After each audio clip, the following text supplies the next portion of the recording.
కార్యం స్థూలంగా ఉంటుంది. అంటే మనకు ఈ లోకం భగవంతుడి చేత నిర్మింపబడింది. దీనికి ఈ సృష్టికంతా ఒక కారణం ఉంది, అదే బ్రహ్మం, అదే ఈశ్వరుడు. అయితే సూక్ష్మంగా ఉంది, సూక్ష్మంగా ఉంది.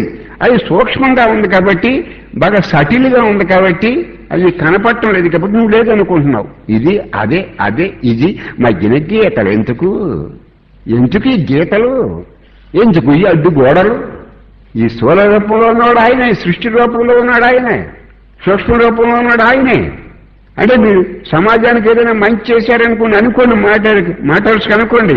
సమాజం అంటే ఆయన శరీరం. ఎవరి శరీరం? ఈశ్వరుని శరీరం. సమాజానికి మీరు ఏదైనా మంచి చేశారనుకోండి, ఉదాహరణకి మీకు ఎవరైనా నమస్కారం పెడితే నాకు నమస్కారం పెడుతున్నారు అనుకుంటారు.